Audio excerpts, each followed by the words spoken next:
जी सदा सहाय। ओम नमः शिवाय। गुरु जी सदा सहाय। जय गणेशाय नमः। भगवान शिव की श्रेष्ठता तथा उनके पूजन की अनिवार्य आवश्यकता का प्रतिपादन, ये इस 12वां अध्याय का शीर्षक है। आगे पढ़ते हैं। नारद जी बोले, ब्राह्मण प्रजापते, आप धन्य हैं, क्योंकि आपकी बुद्धि भगवान शिव में लगी हुई है। विधेय, आप पुनः इसी विषय का सम्यक प्रकार से विस्तार पूर्वक वर्णन कीजिए। ब्रह्मा जी ने कहा, तात, एक समय की बात है, मैं सब ओर से ऋषियों तथा देवताओं को बुलाकर उन सबको क्षीर सागर के तट पर ले गया, जहाँ सबका हित साधन करने वाले भगवान विष्णु निवास करते हैं। वहाँ देवताओं के पूछने पर भगवान विष्णु ने सबके लिए शिव पूजन की ही श्रेष्ठता बतलाकर यह कहा कि एक मुहूर्त या एक क्षण भी जो शिव का पूजन नहीं किया जाता, वही हानि है, वही महान छिद्र है, वही अंधापन है और वही मूर्खता है। जो भगवान शिव की भक्ति में तत्पर हैं, जो मन से उन्हीं को प्रणाम और उन्हीं का चिंतन करते हैं, वे कभी दुख के भागी नहीं होते। जो महान सौभाग्यशाली पुरुष, मनोहर भवन, सुंदर आभूषणों से विभूषित स्त्रियां, जितने से मन को संतोष हो उतना धन, पुत्र पौत्र आदि संतति, आरोग्य, सुंदर शरीर, अलौकिक प्रतिष्ठा, स्वर्गीय सुख, अंत में मोक्ष रूपी फल अथवा परमेश्वर शिव की भक्ति चाहते हैं, वे पूर्व जन्मों के महान पुण्य से भगवान सदाशिव की पूजा अर्चना में प्रवृत्त होते हैं। जो पुरुष नित्य भक्ति परायण हो शिवलिंग की पूजा करता है, उसको सफल सिद्धि प्राप्त होती है तथा वह पापों के चक्कर में नहीं पड़ता।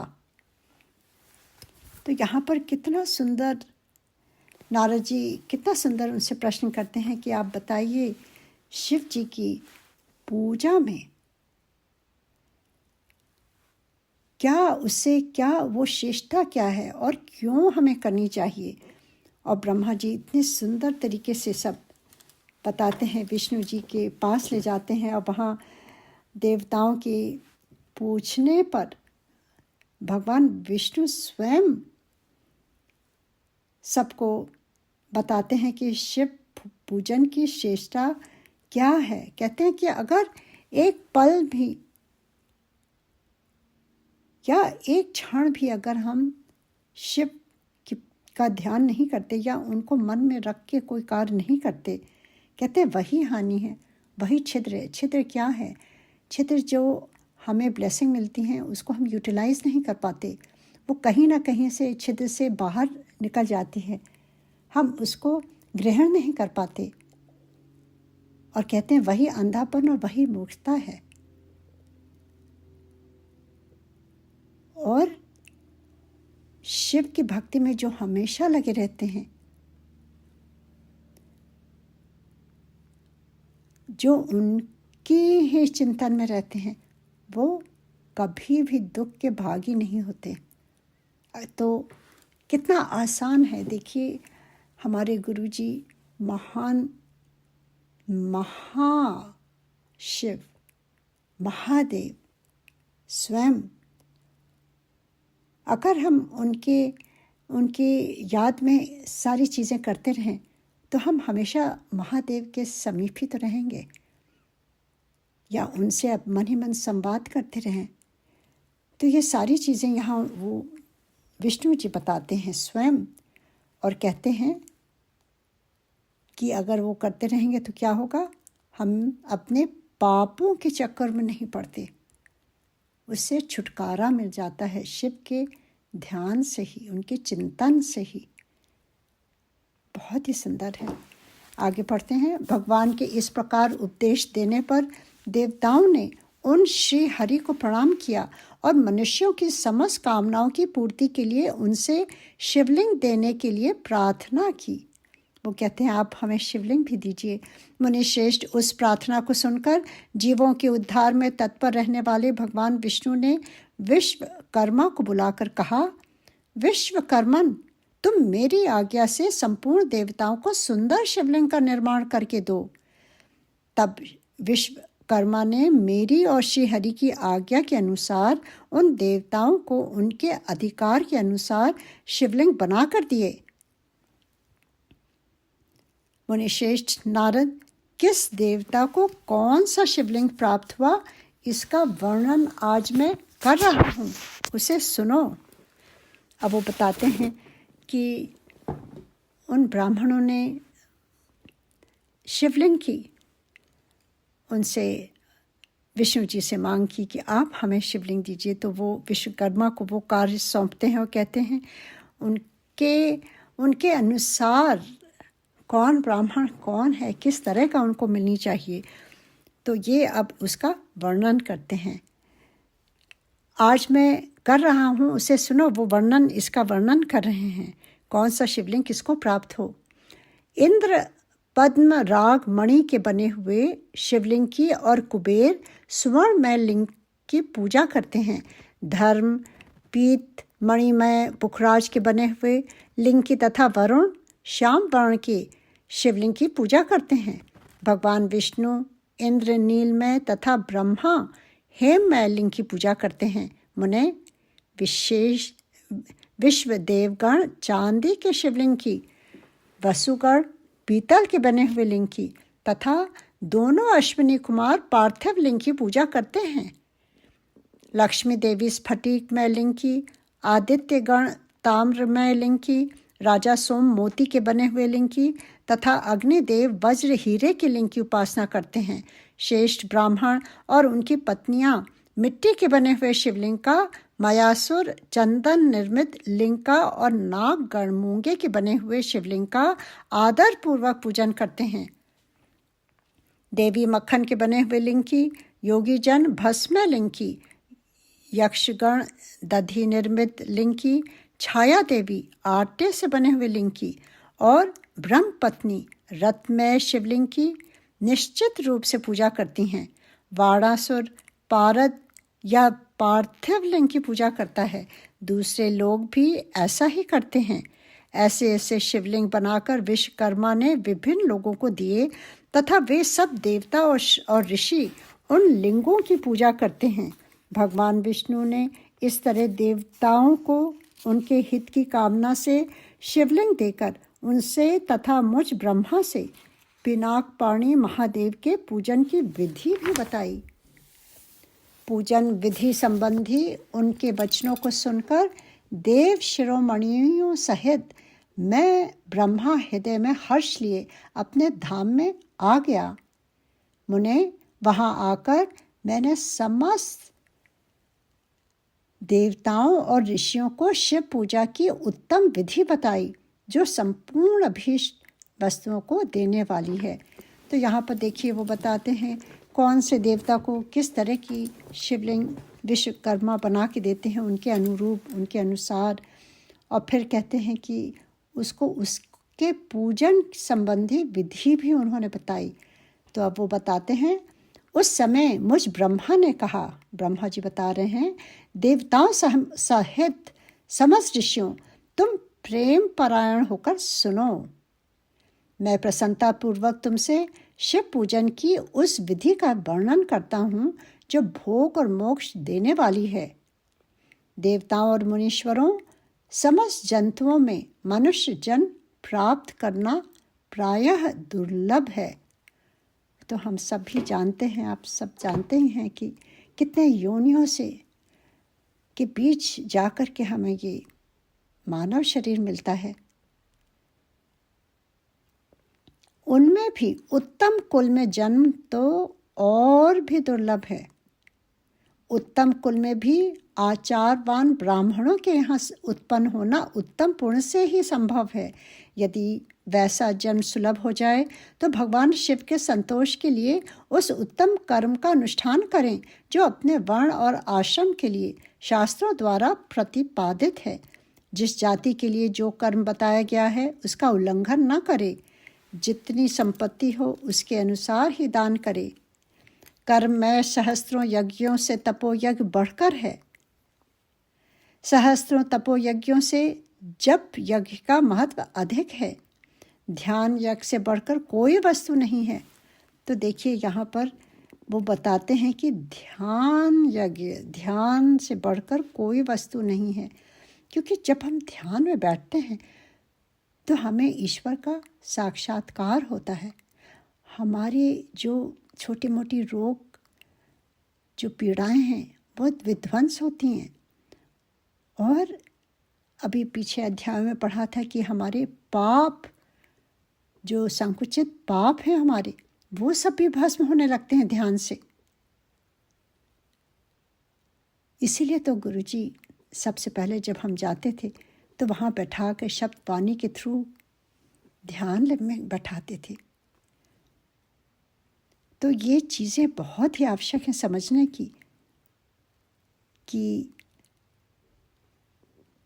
यज्ञ, तपो यज्ञ जो होता है उससे बढ़कर जप यज्ञ है, पर जप यज्ञ से भी बढ़कर ध्यान यज्ञ। ध्यान ज्ञान का साधन है, क्योंकि योगी ध्यान के द्वारा अपने इष्ट देव समरस शिव का साक्षात्कार करता है। जो अभी अभी मैंने कहा, जब हम ध्यान करते हैं तो अपने इष्ट का साक्षात्कार, सानिध्य प्राप्त करते हैं।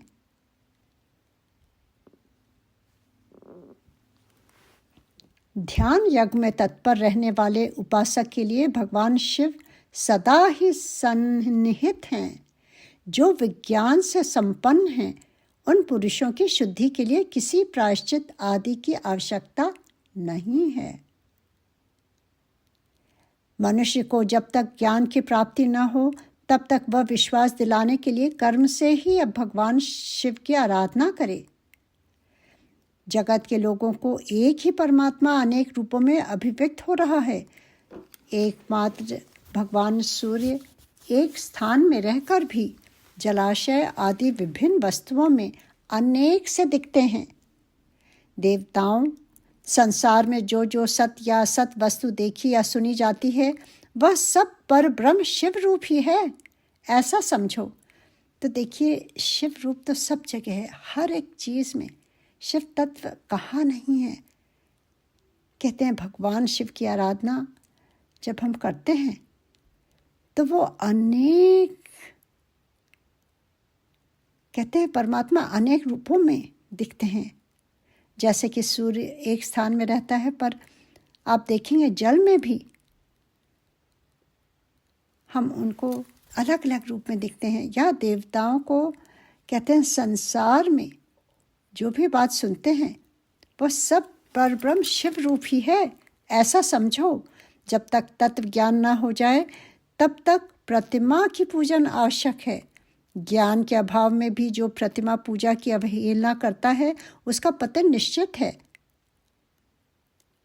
मेरे ख्याल से कभी भी कोई भी पूजा की अवहेलना नहीं करनी चाहिए। इसलिए ब्राह्मणों, यह यथार्थ बात सुनो। अपनी जाति के लिए जो कर्म बताया गया है उसका प्रयत्नपूर्वक पालन करना चाहिए। जहाँ जहाँ यथा वक्त भक्ति हो उस आराध्य देव का पूजन आदि अवश्य करना चाहिए, क्योंकि पूजन और दान आदि के बिना पातक दूर नहीं होते। कोई कष्ट दूर नहीं होते पूजा और दान के बिना। जैसे मैले कपड़े में रंग बहुत अच्छा नहीं चढ़ता, किंतु जब उसको धोकर स्वच्छ कर लिया जाता है तब उस पर सब रंग अच्छी तरह चढ़ते हैं। तो मतलब हम ये कलयुगी जीव को समझाने के लिए बहुत अच्छी तरह से वो बता रहे हैं कि इसको समझ आना चाहिए कि मतलब जब तक हम अपना पूजन और दान करके अंतर मन साफ नहीं करेंगे तब तक हमें कैसे उस ईश्वर तत्व का प्राकट्य होगा, या हम कैसे उनका सानिध्य प्राप्त कर सकते हैं या उनकी एक्सपीरियंस कर सकते हैं। तो वो बताते हैं कि जिस तरह से गंदे कपड़े होते हैं उस पर आप रंग करिए तो वो रंग नहीं चढ़ता, पर क्योंकि ऑलरेडी उस पर परत चढ़ी हुई है गंदगी की। उसी प्रकार जब हम उसको धोते हैं तब वो स्वच्छ हो जाता है और उस पर रंग अच्छी तरह चढ़ता है। उसी प्रकार जिस प्रकार हमारे अंतर मन में कितने हमारी जन्मों की परतें जमी हुई हैं, हमारी जो जितने भी हमने कर्म करे हैं, वो सब कुछ हमारी आत्मा में उसका रंग चढ़ा हुआ होता है। और जब तक हम ध्यान में नहीं बैठते हैं या पूजा पाठ नहीं करते हैं तो वो धीरे धीरे और भी जम जाता है। तो उससे उसको साफ करके अपना अंतर मन और प्रभु का रंग जिस पर चढ़े, तो यही एक तरीका है। फिर कहते हैं, उसी प्रकार देवताओं की भली भांति पूजा से जब त्रिविध शरीर पूर्णतया निर्मल हो जाता है तभी उस पर ज्ञान का रंग चढ़ता है और तभी विज्ञान का प्राकट्य होता है। जब विज्ञान हो जाता है तब भेद भाव की निवृत्ति हो जाती है। ये डिफरेंस सब कुछ चला जाता है जब हमें ज्ञान का रंग चढ़ता है। भेद की संपूर्णतया निवृत्ति हो जाने पर द्वंद्व क्या है? ड्युअलिटी, इधर उधर हम होते रहते हैं, दुख दूर हो जाते हैं और द्वंद्व दुख से रहित पुरुष शिव रूप हो जाता है। भगवान शंकर की प्रतिमा का उत्तम प्रेम के साथ पूजन करें, अथवा जो सबके एकमात्र मूल हैं उन भगवान शिव की ही पूजा सबसे बढ़कर है, क्योंकि मूल के सींचे जाने पर शाखा स्थानीय संपूर्ण देवता स्वतः तृप्त हो जाते हैं। अतः जो संपूर्ण मनोवांछित फलों को पाना चाहता है वह अपने अभीष्ट की सिद्धि के लिए समस्त प्राणियों के हित में तत्पर रहकर लोक कल्याणकारी भगवान शंकर का पूजन करे। तो यहाँ पर बताया जाता है किस प्रकार और किस लिए हमें शिव की पूजा करनी चाहिए। अब आगे का पढ़ते हैं 13वां अध्याय। शिव पूजन की सर्वोत्तम विधि का वर्णन, किस तरह से, क्या विधि है शिव की पूजा करने के लिए, सबसे बेस्ट जो विधि है उसके बारे में हमें ब्रह्मा जी बताते हैं। आइए हम ये सब सुनते हैं, पढ़ते हैं और सीखते भी हैं। ब्रह्मा जी कहते हैं, अब मैं पूजा की सर्वोत्तम विधि बता रहा हूँ जो समस्त अभीष्ट तथा सुखों को सुलभ कराने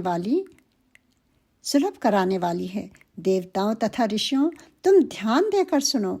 उपासक को चाहिए कि वह ब्रह्म मुहूर्त में शयन से उठकर जगदम्बा पार्वती सहित भगवान शिव का स्मरण करें तथा हाथ जोड़ मस्तक झुकाकर भक्तिपूर्वक उनसे प्रार्थना करें। सुबह उठ करके कहते हैं बहुत आवश्यक है ब्रह्म मुहूर्त में। Early morning is the best time I think, क्योंकि आप फ्रेश रहते हैं, आपकी नींद पूरी हो जाती है और आपको कोई डिस्टर्बेंस नहीं होता है। आपका माइंड एकदम फ्रेश रहता है, आपका मन स्थिर रहता है। उस समय वो बहुत कंड्यूसिव एनवायरनमेंट होता है अपने प्रभु का साक्षात्कार करने के लिए या उनसे बातें करने या उनकी पूजा के लिए। तो यहाँ वो यही बता रहे हैं कि इसको ध्यान में रखते हुए हमें शिव का स्मरण करें और हाथ जोड़कर हमें भक्तिपूर्वक माता जगदम्बा को भी पार्वती सहित भगवान शिव का स्मरण करें, दोनों का शिव शक्ति के साथ, और फिर उनसे प्रार्थना करें। कैसे प्रार्थना करें? देवेश्वर, अब हम प्रार्थना कर रहे हैं शिव जी को, देवेश्वर उठिए उठिए, मेरे हृदय मंदिर में शयन करने वाले देवता उठिए, उमाकांत उठिए और ब्रह्मांड में सबका मंगल कीजिए। मैं धर्म को जानता हूँ किंतु मेरी उसमें प्रवृत्ति नहीं होती। मतलब धर्म तो जानता हूँ मुझे क्या करना चाहिए, पर मैं वो कर नहीं पाता। मैं अधर्म को जानता हूँ परंतु मैं उससे दूर नहीं हो पाता। कि मतलब क्या राइट है क्या रॉन्ग है वो भी मैं जानता हूँ, पर मैं उससे दूर नहीं हो पाता। ज़्यादातर मैं अधर्म ही करता हूँ। महादेव, आप मेरे हृदय में स्थित होकर मुझे जैसी प्रेरणा देते हैं वैसा ही मैं करता हूँ। कितना सुंदर है ये प्रेयर हमें रोज़ करनी चाहिए। इस प्रकार भक्तिपूर्वक कहकर और गुरुदेव की चरण पादुकाओं का स्मरण करके गांव से बाहर दक्षिण दिशा में मलमूत्र का त्याग करने के लिए जाएं। मल त्याग करने के बाद मिट्टी और जल से धोने के द्वारा शरीर की शुद्धि करके दोनों हाथों और पैरों को धोकर दतुन करें। सूर्योदय होने से पहले ही दतुन करके मुंह को 16 बार जल की अंजलियों से धोएं। देवताओं तथा ऋषियों षष्ठी, प्रतिपदा, अमावस्या और नवमी तिथियों तथा रविवार के दिन शिव भक्त को यत्नपूर्वक दतून को त्याग देना चाहिए। किस दिन हमें दतून नहीं करने चाहिए, यहाँ पे ये बता रहे हैं। अवकाश के अनुसार नदी आदि में जाकर अथवा घर में ही भली भांति स्नान करें। मनुष्य को देश और काल के विरुद्ध स्नान नहीं करना चाहिए। रविवार, श्राद्ध, संक्रांति, ग्रहण, महादान, तीर्थ, उपवास दिवस अथवा अशौच प्राप्त होने पर मनुष्य गर्म जल से स्नान न करे। शिव भक्त मनुष्य तीर्थ आदि में प्रवाह के सन्मुख होकर स्नान करे। तो यहाँ पे बताया जा रहा है कि किस तरह से सुबह उठ करके पहले माता जगदम्बा और पार्वती समेत शिव जी का स्मरण करें और फिर उनसे ये प्रेयर करें जो अभी हमने पढ़ी हैं। फिर अपने गुरुदेव के चरणों का स्मरण करते हुए किस तरह से पहले हम फ्रेश हों, फिर जाएं, दतून करें और फिर किस तरह से कहते हैं किस दिन क्या करना चाहिए। और फिर उस प्रकार वो बताते हैं कि किस दिन हमें स्नान नहीं करना चाहिए, ये भी हमें बताया गया है। शिव भक्त मनुष्य तीर्थ आदि में प्रवाह के सन्मुख होकर स्नान करे। कैसे स्नान भी करने के लिए है। जो नहाने के पहले तेल लगाना चाहे उसे विहित एवं निश्चित दिनों का विचार करके ही तैल अभ्यंग करना चाहिए, तेल लगाना चाहिए। जो प्रतिदिन नियम पूर्वक तेल लगाता हो उसके लिए किसी दिन भी तैलाभ्यंग दूषित नहीं है, अथवा जो तेल इत्र आदि से वासित हो उसका लगाना किसी दिन भी दूषित नहीं है। सरसों का तेल ग्रहण को छोड़कर दूसरे किसी दिन भी दूषित नहीं होता। इस तरह देश काल का विचार करके ही विधि पूर्वक स्नान करे। स्नान के समय अपने मुख को उत्तर अथवा पूर्व की ओर रखना चाहिए। तो यहाँ किस ओर हमें मुख करके स्नान करना है वो भी बताया जाता है। उच्छिष्ट वस्त्र का, अच्छे साफ वस्त्र का उपयोग कहते हैं, उच्छिष्ट मतलब गंदे कपड़े का वस्त्र का उपयोग कभी ना करें। शुद्ध वस्त्र से इष्ट देव के स्मरण पूर्वक स्नान करें।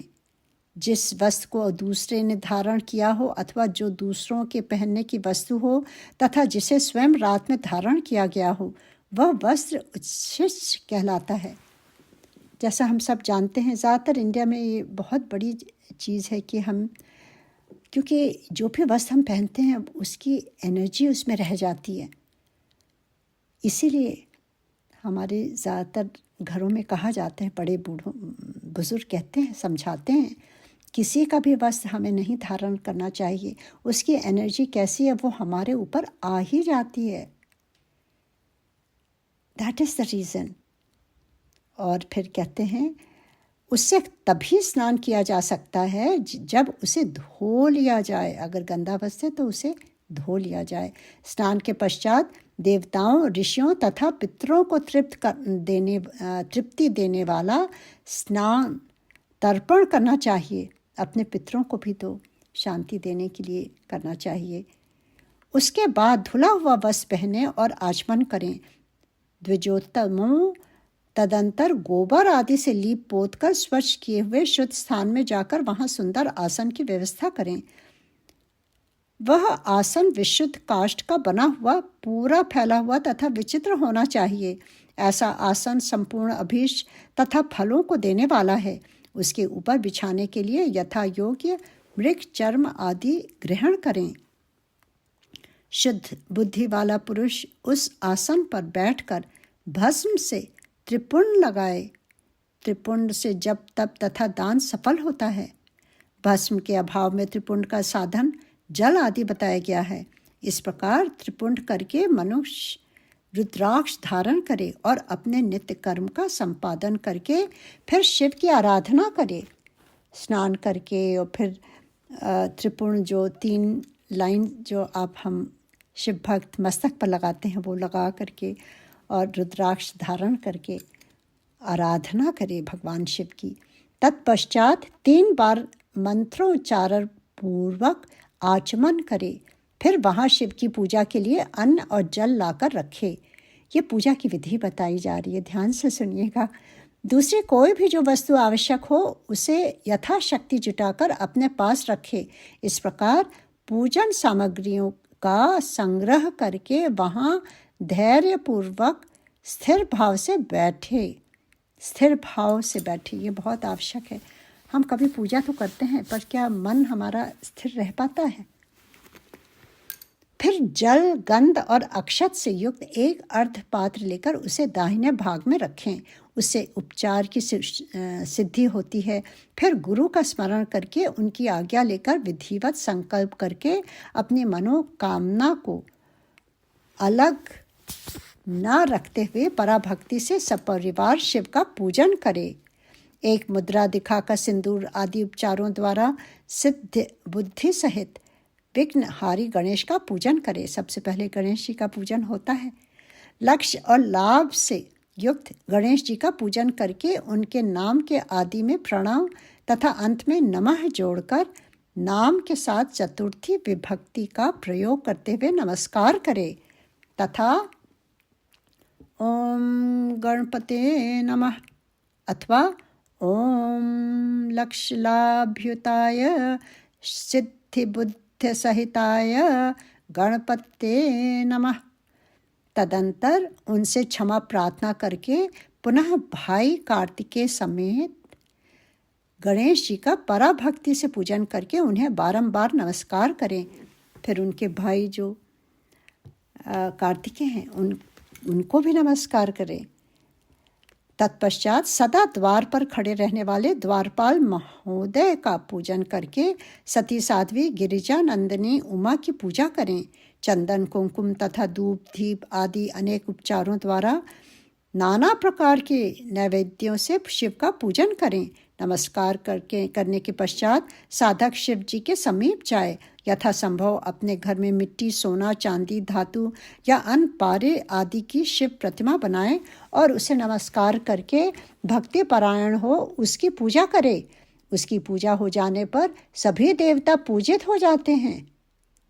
मिट्टी का शिवलिंग बनाकर विधि पूर्वक उसकी स्थापना करे। अपने घर में रहने वाले लोगों को स्थापना संबंधी सभी नियमों का सर्वथा पालन करना चाहिए। भूत शुद्धि एवं मातृका न्यास करके प्राण प्रतिष्ठा करें।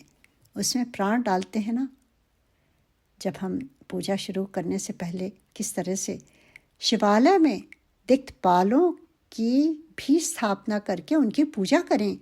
घर में सदा मूल मंत्र का प्रयोग करके शिव की पूजा करनी चाहिए। वहाँ द्वारपालों के पूजन का सर्वथा नियम नहीं है। भगवान शिव के समीप ही अपने लिए आसन की व्यवस्था करें। उस समय उत्तराधिमुख बैठकर फिर आचमन करें। उसके बाद दोनों हाथ जोड़कर तब प्राणायाम करें। देखिए, जब भी पूजा होती है तो पहले हम अपने श्वासों की शुद्धि भी करते हैं प्राणायाम से। प्राणायाम काल में मनुष्य को मूल मंत्र की 10 आवृत्तियां करनी चाहिए। हाथों से 5 मुद्राएं दिखाएं। यह पूजा का आवश्यक अंग है। इन मुद्राओं का प्रदर्शन करके ही मनुष्य पूजा विधि का अनुसरण करे। तदंतर वहाँ दीप निवेदन करके गुरु को नमस्कार करे और पद्मासन या भद्र आसन बांध कर बैठे अथवा उत्तान आसन या पर्यांक आसन का आश्रय ले सुखपूर्वक बैठे और पुनः पूजन का प्रयोग करे। फिर अर्धपाद से उत्तम शिवलिंग का प्रक्षालन करे। मन को भगवान शिव से अन्यत्र न ले जाकर पूजा सामग्री को अपने पास रखकर निमांकित मंत्र समूह से महादेव जी का आवाहन करे। अब आवाहन उनको वेलकम करते हैं। ये सारी रीति करके अब हम उनको बुलाते हैं। किस तरह से आवाहन करते हैं, ये मंत्रों के द्वारा। आइए गुरुजी कृपा करें, अगर कोई मेरे मंत्र उच्चारण में कोई भी अगर त्रुटियाँ होती है तो महादेव क्षमा करिएगा। आवाहन। कैलाश शिखरस्थ च पार्वती पतिमुत्थितं यथाक्तरूपिणी शम्भुं निर्गुणं गुणरूपिणं पंचवक्त्र दशभुजं त्रिनेत्रं विषभध्वजं कर्पूरगौरं दिव्याङ्गचन्द्रमौलिं कपर्दिनं व्याघ्रचर्मौर्यं च गजचर्माम्बरं शुभं वासुक्यादिप्रतिताङ्ग पिनाकाद्युधधान्वितं सिद्धियोष्ठौ च यस्याग्रेहे नित्यहनेन निरन्तरं जय जयति शब्देः सेवितं भक्तपुञ्जके तेजसा दुस्सहनव दुर्लक्ष्यः देवसेवितं शरणं सर्वतत्त्वानं प्रसन्नमुखपङ्कजं वेदैः सर्वस्यागीतं विष्णुब्रह्मनुतं सदा भक्तवत्सलान् आनन्दनं शिवमायावाहयाहम्। और यहाँ पर 13वां अध्याय समाप्त होता है। हम आगे पढ़ते हैं 14वां अध्याय पर। अध्याय 13 ये चल रहा है, सॉरी पता नहीं क्यों नंबर लिखा है। आगे पढ़ते हैं। जो कैलाश के शिखर पर निवास करते हैं पार्वती देवी के पति हैं। अब ये जो पढ़ा था, जो श्लोक पढ़ा है, इसकी ये मीनिंग है। जो कैलाश के शिखर पर निवास करते हैं पार्वती देवी के पति हैं, समस्त देवताओं से उत्तम हैं, जिनके स्वरूप का शास्त्रों में यथावत वर्णन किया गया है, जो निर्गुण होते हुए भी गुण रूप हैं, जिनके 5 मुख 10 भुजाएं और प्रत्येक मुखमंडल में 3-3 नेत्र हैं। यहाँ पर आप सब जानते हैं कि महादेव की को डिस्क्राइब किया जा रहा है, जिनकी ध्वजा पर विषभ का चिन्ह अंकित है, अंकांति गर्भपुर के समान गौर है, जो दिव्य रूपधारी चंद्रमा रूपी मुकुट से सुशोभित तथा सिर पर जटाजूट धारण करने वाले हैं, जो हाथी की खाल पहनते हैं और व्याघ्र चर्म ओढ़ते हैं, जिनका स्वरूप शुभ है, जिनके अंगों में वासुकी आदि नाग लिपटे रहते हैं, जो पिनाक आदि आयुध धारण करते हैं, जिनके आगे 8 सिद्धियां निरंतर नित्य करती रहती हैं, भक्त समुदाय जय जयकार करते हुए जिनकी सेवा में लगे रहते हैं, दुस्सह तेज के कारण जिनकी ओर देखना भी कठिन है, जो देवताओं से सेवित तथा संपूर्ण प्राणियों को शरण देने वाले हैं, जिनका मुखारविंद प्रसन्नता से खिला हुआ है, वेदों और शास्त्रों ने जिनकी महिमा का यथावत गान किया है, विष्णु और ब्रह्मा भी सदा जिनकी स्तुति करते हैं, तथा जो परमानंद स्वरूप हैं, उन भक्त वत्सल शंभु शिव का मैं आवाहन करता हूँ। जय गुरु जी। इस प्रकार साम शिव का ध्यान करके उनके लिए आसन दें। चतुर्थ्यंत पद से ही क्रमशः सब कुछ अर्पित करें तथा सांबाय सदाशिवाय नमः आसनम समर्पयामि इत्यादि आसन के पश्चात भगवान शंकर को पाद्य और अर्घ दे। फिर परमात्मा शंभु को आचमन कराकर पंचामृत संबंधी द्रव्यों द्वारा प्रसन्नतापूर्वक शंकर को स्नान कराएं। वेद मंत्रों अथवा समंत्र चतुर्थ्यंत नाम पदों का उच्चारण करके भक्तिपूर्वक यथा योग समस्त द्रव्य भगवान को अर्पित करें। अभीष्ट द्रव्य को शंकर के ऊपर चढ़ाएं। फिर भगवान शिव को वारुण स्नान कराएं। स्नान के पश्चात उनके श्रीअंगों में सुगंधित चंदन तथा अन्य द्रव्यों का यत्नपूर्वक लेप करें। फिर सुगंधित जल से ही उनके ऊपर जलधारा गिराकर अभिषेक करें। वेद मंत्रों शंगोत अथवा शिव के 11 नामों द्वारा यथावकाश जलधारा चढ़ाकर वस्त्र से शिवलिंग को अच्छी तरह पोंछें। फिर आचमनार्थ जल दें और वस्त्र समर्पित करें। नाना प्रकार के मंत्रों द्वारा भगवान शिव को तिल, जौ, गेहूँ, मूंग और उड़द अर्पित करें। फिर 5 मुख वाले परमात्मा शिव को पुष्प चढ़ाएं। प्रत्येक मुख पर ध्यान के अनुसार यथोचित अभिलाषा करके कमल, शतपत्र, शंख पुष्प, कुश पुष्प, धतूर, मंदार, द्रोण पुष्प, तुलसी दल तथा बिल्व पत्र चढ़ाकर पराभक्ति के साथ भक्त वत्सल भगवान शंकर की विशेष पूजा करें।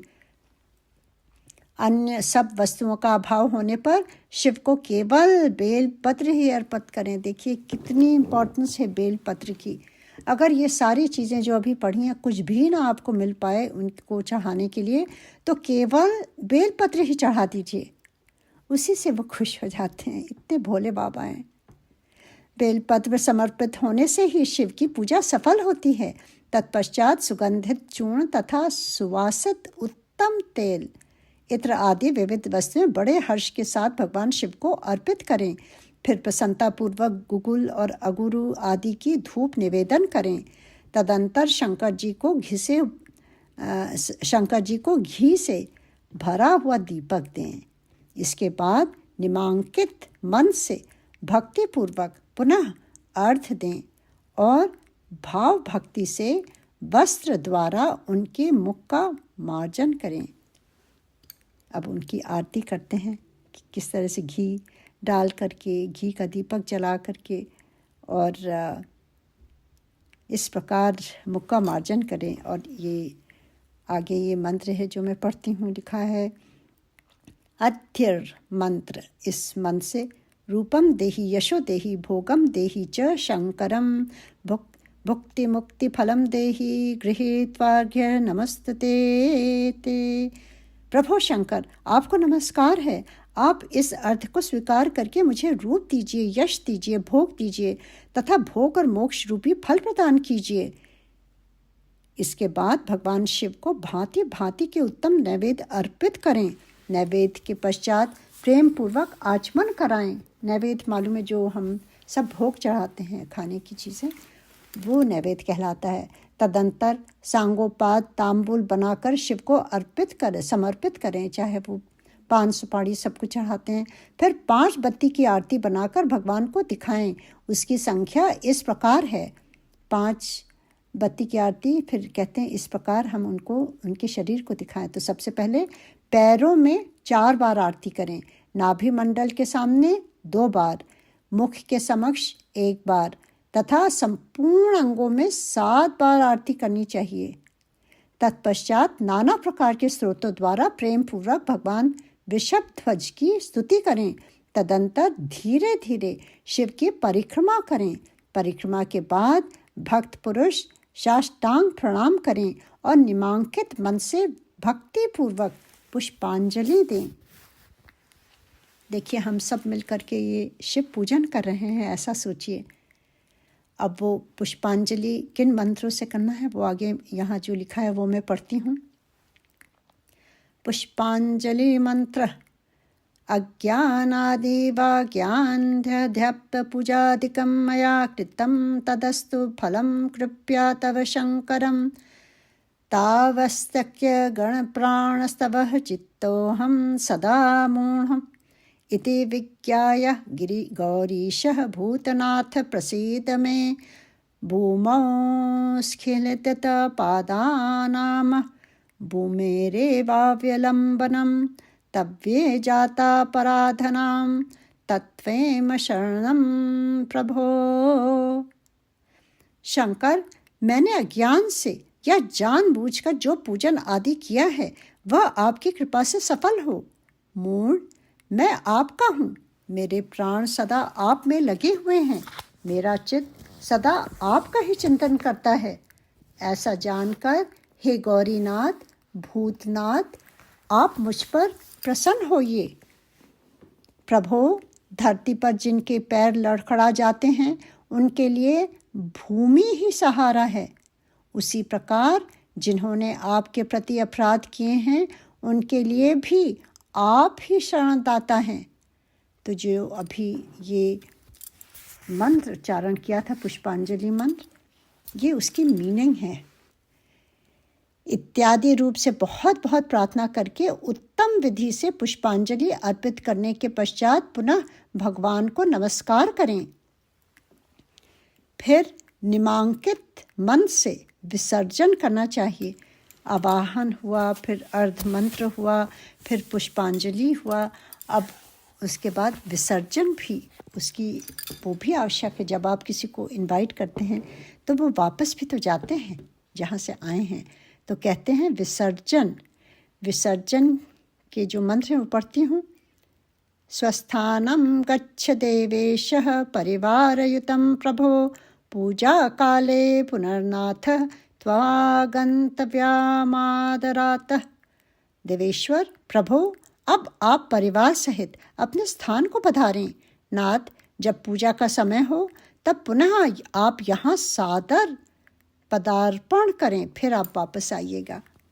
इस प्रकार भक्त वत्सल शंकर की बारंबार प्रार्थना करके उनका विसर्जन करें और उस जल को अपने हृदय में लगाएं तथा मस्तक पर चढ़ाएं।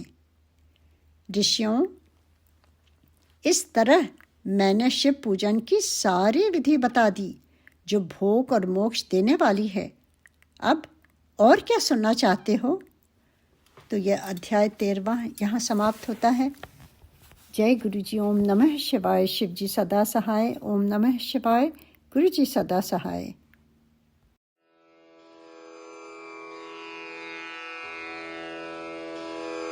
जय गुरु जी की। अब हम मंत्र जाप करेंगे।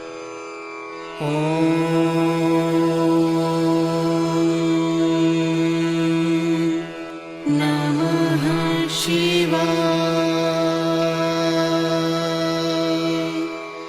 शिव जी सदा सहाय।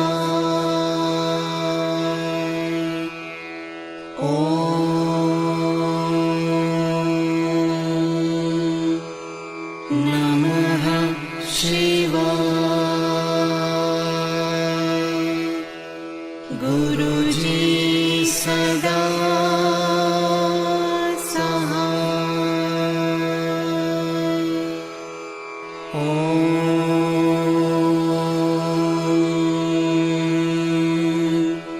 नमः शिवाय। शिव जी सदा सहाय।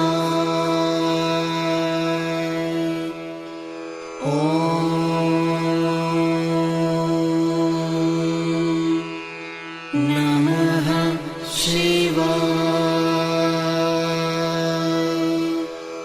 गुरु जी सदा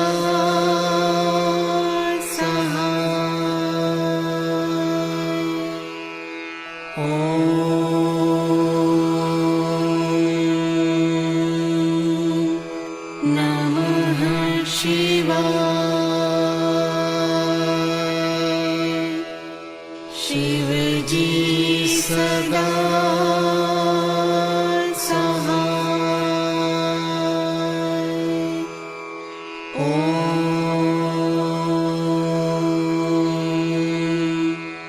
नमः शिवाय। गुरु जी सदा सहाय।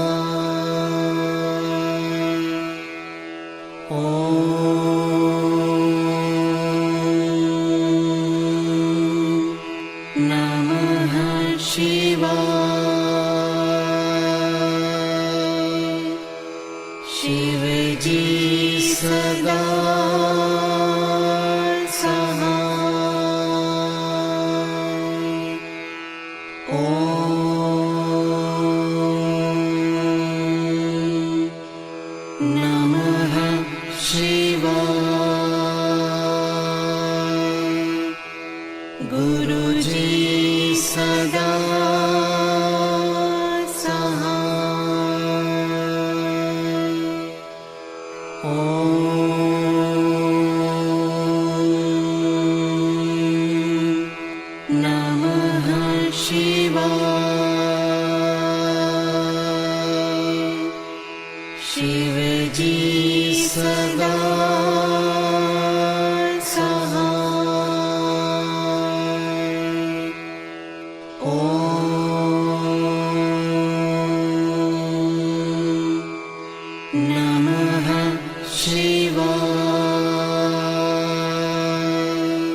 गुरु जी सदा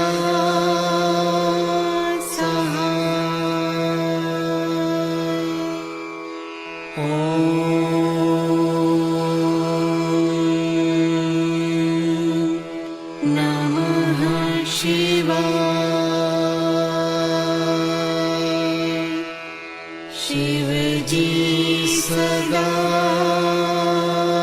सहाय। ओम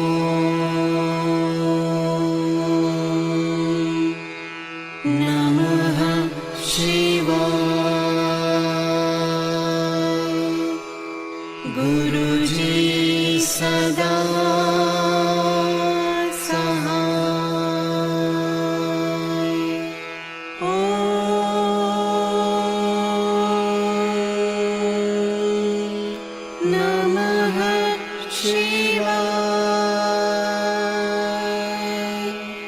शिव जी सदा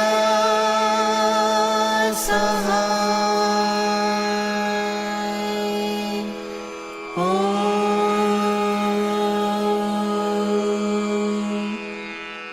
नमः शिवाय। गुरु जी सदा सहाय।